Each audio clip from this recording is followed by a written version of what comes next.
ଯେମିତି ହରିନାମର ଶୃଙ୍ଖଳାରେ ଆମେ ଶୁଣୁଥିଲେ କି ଆମେ ଆମର ଗର୍ବ ଅହଙ୍କାର ମିଥ୍ୟା ଅହଙ୍କାର ପରେ ଆମେ ବିନମ୍ର ହେଇକି ଆଉ ଆମର ଉଦାସୀନତା ମାନେ ଲେଜିନେସ୍ ତାକୁ ତ୍ୟାଗ କରିକି ଆମକୁ ଭଗବାନଙ୍କର ନାମ ନେବାର ଅଛି। ଗୋଟେ ବିଶେଷ ଉଦାହରଣ ଆମେ ଶୁଣିଥିଲେ ପ୍ରହ୍ଲାଦ ମହାରାଜଙ୍କ କଥା। ପ୍ରହ୍ଲାଦ ମହାରାଜ ଯିଏ ମାଙ୍କର ଗର୍ଭରୁ ଭଗବାନ ନାରଦଙ୍କ ଠାରୁ ଭଗବାନ ଶ୍ରୀ ହରିଙ୍କର କଥା ଶ୍ରବଣ କରୁଥିଲେ। ମାଙ୍କ ଗର୍ଭରେ ମାନେ ଯେତେବେଳେ ତାଙ୍କ ମା ଗର୍ଭବତୀ ଥିଲେ ସେତେବେଳେ ସଂଯୋଗ ବଶତଃ ନାରଦ ମୁନିଙ୍କ ଠାରୁ ଭଗବାନ ଶ୍ରୀ ହରିଙ୍କର କଥା ଶୁଣୁଥିଲେ। ଯେତେବେଳେ ତାଙ୍କ ମା ମଧ୍ୟ ଶୋଇ ପଡୁଥିଲେ ସେତେବେଳେ ନାରଦ ମୁନି ଯେତେବେଳେ ଭାଗବତ କଥା କରନ୍ତି ସେତେବେଳେ ତାଙ୍କର ଯୋଉ ପ୍ରହ୍ଲାଦ ମହାରାଜ ମଧ୍ୟ ତାକୁ ଶ୍ରବଣ କରୁଥିଲେ ବହୁତ ଧ୍ୟାନ ସହକାରେ। ତ ଏପରିକି ଇମ୍ପ୍ରେସନ ତାଙ୍କର ରହିଲା କି ଯେତେବେଳେ ସେ ଗର୍ଭରୁ ବାହାରକୁ ଆସିଲେ ସେତେବେଳେ ବି ସେତେବେଳେ ବି ସେଇ ତାଙ୍କ ଯାହା ବି ଭାଗବତ ଶ୍ରବଣ କରିଥିଲେ ସେଇଟା ତାଙ୍କ ହୃଦୟରେ ସ୍ଥାପିତ ହେଇ ରହିଯାଇଥିଲା। ତେଣୁ ସେଥିପାଇଁ ସେ ଗୋଟିଏ ଲକ୍ଷ୍ୟ ତୟ କରିକି ରଖିଥିଲେ କି ଗୁରୁଙ୍କ ନିର୍ଦ୍ଦେଶରେ ଯାହା ବି ଜୀବନରେ ସଂଘର୍ଷ ଆସୁନା କାହିଁକି ଗୁରୁଙ୍କ ନିର୍ଦ୍ଦେଶରେ ସେ ହରିନାମକୁ କେବେ ତ୍ୟାଗ କରୁନଥିଲେ। ପ୍ରତ୍ୟେକ ସମୟରେ ଯେତେ ବି ଯାହା ବି ବିପଦ ତାଙ୍କର କୂଳରେ ଅସୁର କୂଳରେ ଥିଲେ ଯାହା ବି ବିପଦ ଆସୁ ମଧ୍ୟ ସେ ହରିନାମକୁ ତ୍ୟାଗ କରୁନଥିଲେ। କାହିଁକି ନା ଜୀବନରେ ତାଙ୍କ ଲକ୍ଷ୍ୟର ସ୍ପଷ୍ଟତା ଥିଲା। କିନ୍ତୁ ଆମ ମାନଙ୍କର ଜୀବନରେ ଲକ୍ଷ୍ୟ କିନ୍ତୁ କିଛି ସ୍ପଷ୍ଟ ନାହିଁ। ଆମର ସୋସାଇଟି ସେମିତି ହେଇଯାଇଛି, ଆମର ଚାଲିଚଳଣି ସେମିତି ହେଇଯାଇଛି, ଆମର ବ୍ୟବହାର ସେମିତି ବନିଯାଇଛି କି ଆମେ ଲକ୍ଷ୍ୟ କଣ ଆମେ କହୁଛେ ନା man is a social animal. ତ ସାମାଜିକ ବିଧି ବ୍ୟବସ୍ଥା ଭିତରେ ଆମେ ରହୁଛେ। ସୋସିଆଲ ମିଡିଆର ଆମେ ବହୁଳ ବ୍ୟବହାର କରୁଛେ। ତା ଦ୍ୱାରା ଆମେ ଲୌକିକ ବେଳେ ବେଳେ ଶ୍ରଦ୍ଧା ଆସେ ଆମର କିନ୍ତୁ ଶାସ୍ତ୍ରୀୟ ଶ୍ରଦ୍ଧା ରହେନି, ଲୌକିକ ଶ୍ରଦ୍ଧା ରହେ। ଲୌକିକ ଶ୍ରଦ୍ଧା ମାନେ କଣ? କି ଯେତେବେଳେ ନାମ ଜପ ବଗେରା କରନ୍ତି ଘରେ କୁହନ୍ତି କି ଏସବୁ ନାମ ଜପ କରିବାର କିଛି ବିଶେଷ ଆବଶ୍ୟକତା ନାହିଁ। ତମେ ବି ଯୋଉଠି ଯିବ ଆମେ ବି ସେଠି ଯିବୁ ସରିଲା। ତେଣୁ ୟାର କରିବାର କିଛି ବରଂ ଏଇ ଟାଇମ ଅଛି କାମ କରିବାର କି ପାଠ ପଢିବାର ସେଇଟା କର। ଦାୟିତ୍ୱରୁ ବାହାରିକି ଯିବାର ନାହିଁ। ତ ଲୌକିକ ଶ୍ରଦ୍ଧା, ଲୌକିକ ମାନେ ଏଇ ଲୋକମାନଙ୍କର ଶ୍ରଦ୍ଧା। ମୋ ଜେଜେ ବାପା ଏଇଆ କହିଥିଲେ କି ମୋ ବାପା କି ମା ମୋର ଏଇଆ କହୁଛନ୍ତି, ମା ଯୋଉଟା କହୁଛନ୍ତି ମୋ ପାଇଁ ତ ହିତ ପାଇଁ କହୁଥିବେ ନା। ତ ଲୌକିକ ଶ୍ରଦ୍ଧା, ଲୌକିକ ଶ୍ରଦ୍ଧାରେ ଏ ଭୌତିକ ଜାଗାରେ ଆମେ ରହିବା। ଆମେ ଖାଲି ଦେଖନ୍ତୁ ସମସ୍ତେ ଅଛନ୍ତି ଏଇଠି ତ କିଏ ଏମିତି କହିପାରିବ କି ମୁଁ ଦେଖିଛି ମୋ ସାଙ୍ଗ ଯିଏ ସାଙ୍ଗ ହଉ କି ମନେକ ଗାଁରେ କିଏ ଲୋକ ହୁଅନ୍ତି ଯେ ସିଏ ମଲା ପରେ ପୁଣି ଆସିଛନ୍ତି। କେହି କହିବେନି କାରଣ ଆମ ପାଖରେ ବହୁତ ସୀମିତ ସମୟ ଅଛି। ତା ଭିତରେ ଆମେ ଯେତେବେଳେ ମୃତ୍ୟୁ ଉପସ୍ଥିତ ହବ ସେତେବେଳେ ଆମର ବଡିର ସବୁ ତକ ଅଙ୍ଗ ଗୁଡା ଡିସଫଙ୍କସନ ହେଇଯିବ। କଫ ବାତ ପିତ୍ତ ଦ୍ୱାରା ଆମର କଣ୍ଠ ଅବରୋଧ ହେଇଯିବ। ସେତେବେଳେ ଆମେ ଜୀବନରେ ଯଦି ବା କିଛି ଲକ୍ଷ୍ୟ ଆମେ ସଡନଲି ଆମେ ତ କୌଣସି ଲକ୍ଷ୍ୟ ଇଏ କରିକି ଲକ୍ଷ୍ୟ କୁ ସ୍ଥିର କରିକି ତାକୁ ପ୍ରାପ୍ତ ହେଇପାରିବାନି। ଜୀବନ ସାରା ଆମେ ଲକ୍ଷ୍ୟ ଟା ଜାଣିଥିବା ଦରକାର।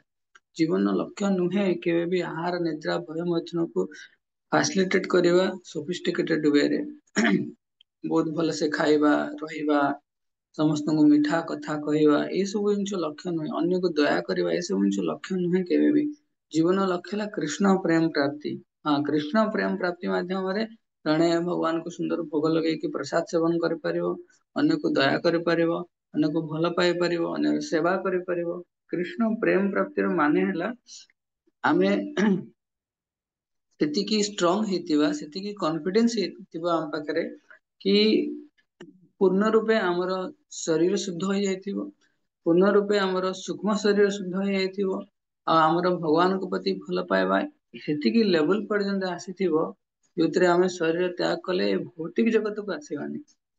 ଆମେ କୋଉଠିକି ଯିବା ନା ଭଗବତ ଧାମ ବୈକୁଣ୍ଠ ହଉ ଭଗବତ ଧାମ ହିଁ ଯିବା। ଯୋଉଠି ଭଗବାନ ଥିବେ ସେଠି ଆମେ ଭଗବାନଙ୍କର ସେବା କରିବା।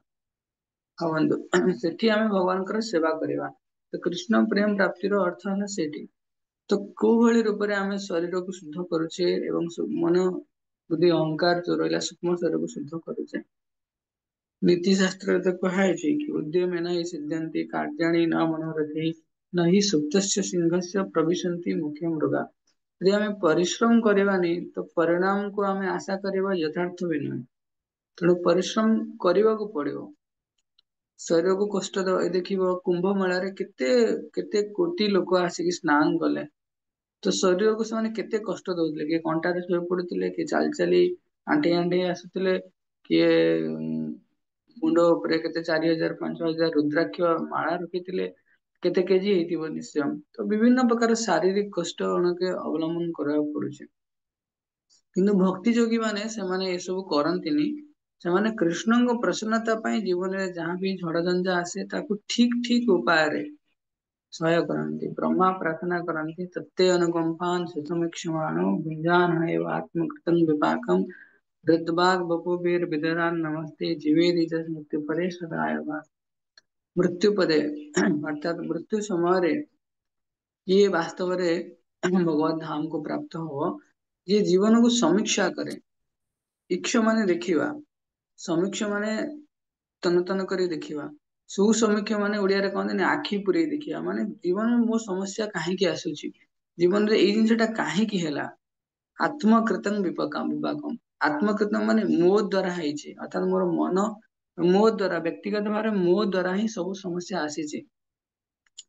केमिति ना पूर्व जन्मरू एई जन्मरू न हृदबाग से सब जानी सुनी जानी कि प्रॉपर अंडरस्टैंडिंग नहीं कि शास्त्र को मानी कि गुरु कर अनुगत्य रे साधु संग रे रही कि से यदि सब किछि को सुसमीक्षा करिकि से तळे बुझुछि कि ना परमात्मा अछंती, भगवान कर बिना निर्देश रे किछि भी तो पत्र भी हलेनी। तेरे मो जीवन रे जहाँ भी संघर्ष अछि, जहाँ भी अछि, तो तार उद्देश्य गोटे अछि कि मोरे शुद्धिकरण पाए मु ठीक से बुझिवा दरकार।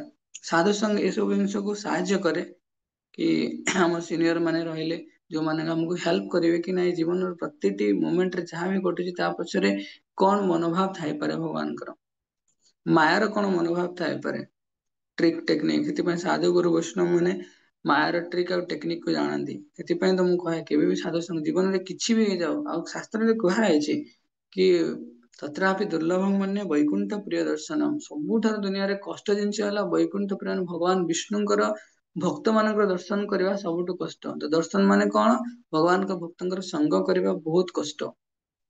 କାରଣ ଆମ ମନ କେତେବେଳେ ବି ଆମକୁ ଟାଣିକି ନେଇକି ପଳେଇବ। ସେଥିପାଇଁ ମୁଁ କାଲି କି ଗୋଟେ କହୁଥିଲି कि वैष्णव संगरे रहिवा ही सबुठ बड़ तपस्या। प्रभुपाद एमती भी कहते यदि किए इस्कॉन जो धारा अच्छी गौड़ीय वैष्णव धारा केवल रही जाए, 4टा नियम पालन करके जप कर प्रसाद करके एतिकी आउ किछि नाही, से सीधा भगवत धाम जीव। यदि ऑफेंसलेस स्टैंडिंग करथिबो भगवत धाम जीव, यदि किछि अनर्थ न करिके। एते सुविधा अछि कि आमे हम लक्ष्य रो भटकी जीवा न जीवा दरकार। मैं कहले we are social animal and we are busy in social media. तेणु कुआड़े आम स्पिरिचुअल हवार चान्स ना। तेणु से आमको जो आवश्यकता गोटे अच्छी ए सब जिन सोशल मीडिया वगैरह है मनर आवश्यकता, भल खाइबी पीबी रही शरीर आवश्यकता, किसी सहन कर आवश्यकता भी अच्छी। आम परिवेश जो परिवेश रोचे कृष्ण कॉन्शियस परिवेश न हो पारे, सह कर आवश्यकता अच्छी। तो प्रतिटी कहवा माइन्यूटली माइन्यूट सूक्ष्म सूक्ष्म रूप से आम जदि जीवन को तन तन कर अनुधान करवा, आम जाना सब जिन हमको कृष्ण कॉन्शियस बनई पार, सब जिन बनई पार। आप देखो प्रहलाद महाराज बापा कहते कि कृष्ण भी आपण भितर अच्छा, जी मो नाम मु नौ जहाँ मत शक्ति मिलूँ आपण शक्ति मिलूँ। तो प्रत्येक प्रतिटी वस्तु प्रतिटी व्यक्ति प्रतिटी परिस्थिति ये तीन टा वे थाए कैटेगरी भगवद गीता वर्णन कराई। वस्तु व्यक्ति आ परिस्थिति ये तीन टा भितर भगवान हस्तक्षेप मैंने देखिपार किंतु लक्ष्य रखिले देखिपार। सर्वत्र इष्ट देवर स्मृति अर्थात सब जगह भगवान इष्ट देव भगवान श्री कृष्ण स्मृति हुए। स्मृति मैंने सब जिन को से देखिले एमती चैतन्य महाप्रभु चतक पर्वत को देखुले, चटक पर्वत जो पुरी रे अच्छा कहते गोवर्धन बोली, समुद्र को देखुले बोधे जमुना बोली। कहीं एटा कौन से मानसिक विभ्रांति नुहे, कौन ना भगवान प्रति सेतिकी भगवान का लीला जने से तल्लीन हेले सब जिन सेमती देखा जीव। तेणु से आमको ऑब्जर्व हबार अच्छी भगवान का लीला रे। आमको जीवन प्रथम तो लक्ष्य तय कर जीवन में कौन चाहूँगी, ହେଲା। 60-70 ବର୍ଷ ପରେ କେହି ରହିବେନି। 60-70 ବର୍ଷ ପରେ କେହି ରହିବେନି, ତା ପୂର୍ବରୁ କିଏ ଚାଲି ଯାଇପାରେ। ତେଣୁ କହିବାର ଉଦ୍ଦେଶ୍ୟ ହେଲା ଆମକୁ ଜୀବନର ଯୋଉ ମୁଖ୍ୟ ଲକ୍ଷ୍ୟ ଅଛି, ପ୍ରାଇମେରୀ ଗୋଲ ଅଛି, ଅଲ୍ଟିମେଟ ଗୋଲ ଅଛି, ତାକୁ ପାଇବାର ଅଛି। ଆଉ ଅନ୍ତେ ନାରାୟଣ ସ୍ମୃତି ନହେଲେ ନା ଶ୍ରମୟ ବହି କେବଳମ୍, ଯେତେ ଆମେ ଜପ ତପ କରୁଥିଲେ ମଧ୍ୟ କିଛି ଲାଭ ହବନି। ତେଣୁ ଜୀବନର ପ୍ରତ୍ୟେକ ଲକ୍ଷ୍ୟକୁ ଆମକୁ ବୁଝି ବୁଝି ଯିବାର ଅଛି। ପ୍ରତ୍ୟେକ ଦିନ ଆମ ପାଇଁ ନୂଆ ହବା ଦରକାର, ଅର୍ଥାତ ପ୍ରତ୍ୟେକ ଦିନ ଆମେ ଉତ୍ସାହର ସହିତ ଭକ୍ତି କରିବା ଦରକାର।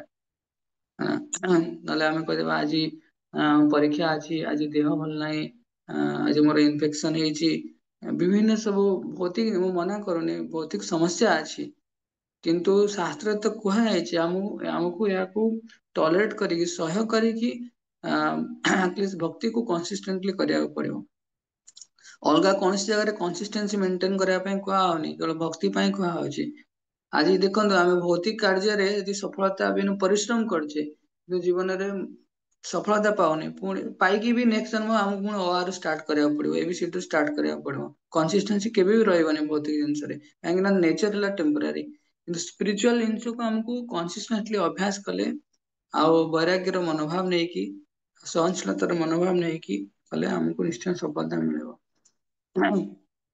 ତେଣୁ ଆମକୁ ବିନମ୍ର ହବାର ଅଛି, ଆଟଲିଷ୍ଟ ନିଜ ପାଇଁ ଦୟାବାନ ହବାର ଅଛି, ଆଉ ସହନଶୀଳତା, ଏ ତିନିଟା ଗୁଣକୁ ଆମକୁ ଜୀବନରେ, ଭକ୍ତିର ମୁଖ୍ୟ ଅଙ୍ଗ, ଏ ତିନିଟାକୁ ଆମକୁ ଯଦି ପାଳନ କରିବା, ଜୀବନର ଲକ୍ଷ୍ୟ ବୁଝିବା, ତାହେଲେ ଧୀରେ ଧୀରେ ଧୀରେ ଧୀରେ ଆମେ ଭଗବାନଙ୍କର ଏଇ ଯୋଉ ଭକ୍ତିର ମାର୍ଗ ଅଛି ତା ପ୍ରତି ଆମର ରୁଚି ଆସିବ। ଠିକ ଅଛି। हरे कृष्ण। श्रील प्रभुपाद की जय। श्री हरे नाम प्रभु की जय। अनंत कोटि वैष्णव वृंद की जय। थैंक गॉड प्रभु। हरे कृष्ण। आसंता ଆମେ ସମସ୍ତେ ମିଶିକି ଭଗବାନଙ୍କର ନାମ ଜପ କରିବା। हरे कृष्ण।